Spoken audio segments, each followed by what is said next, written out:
merenungkan kitab Filipi. Mohon anugerah, belas kasihan pertolongan-Mu supaya kami mengerti dan menjalankan perintah Tuhan. Dalam nama Tuhan Yesus kami berdoa bersyukur, amin.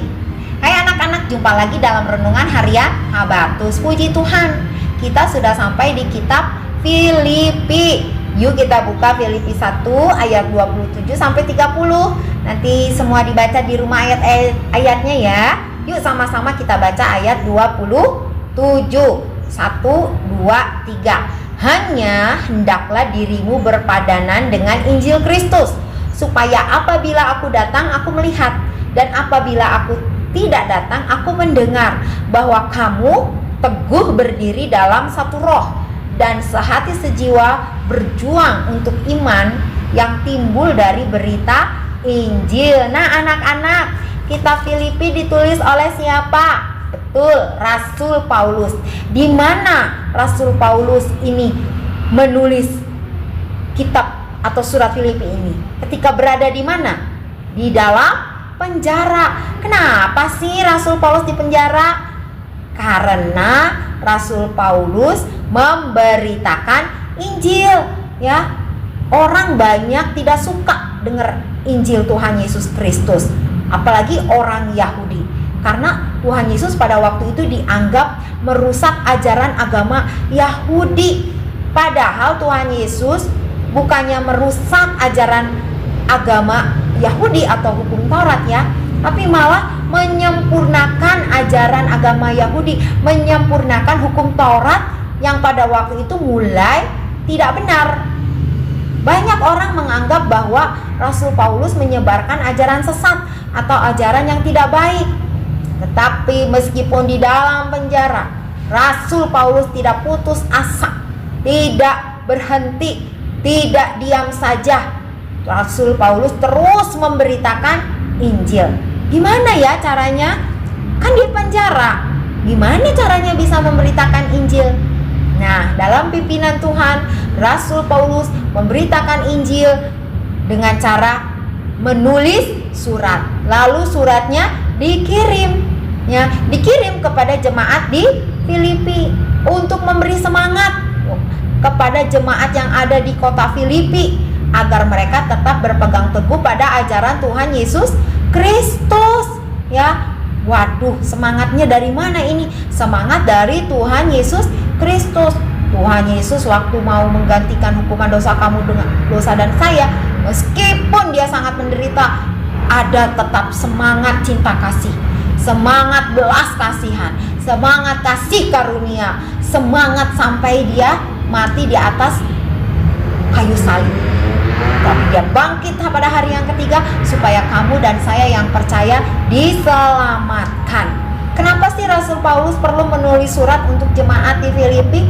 Karena Rasul Paulus itu dengar kabar bahwa jemaat Filipi itu terjadi perpecahan.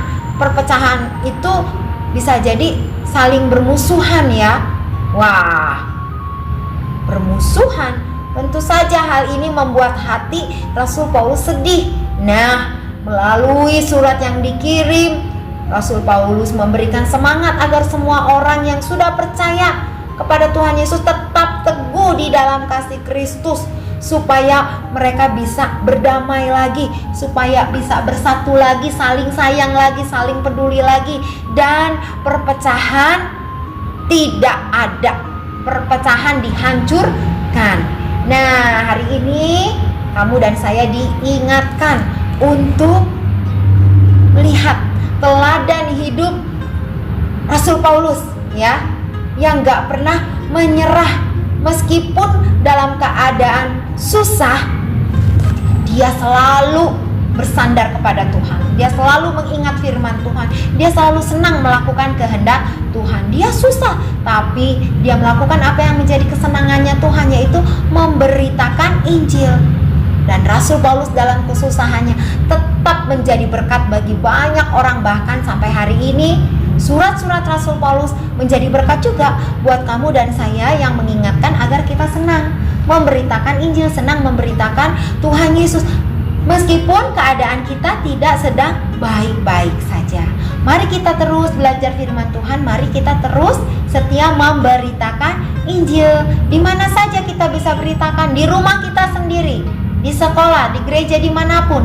Caranya bagaimana? Jangan lupa berdoa, ya. Setia belajar firman Tuhan, lakukan kehendak Tuhan, supaya orang bisa melihat kehidupan kita dan akhirnya kita bisa memberitakan Injil. Mau ya anak-anak, semangat ya beritakan Injil. Habatus, hidupku bagi Kristus. Nah, buat anak-anak yang belum percaya kepada Tuhan Yesus, hari ini sekarang juga jangan tunda lagi. Percayalah kepada Tuhan Yesus Kristus. Yohanes 14 ayat 6, kata Yesus kepadanya, "Akulah jalan dan kebenaran dan hidup.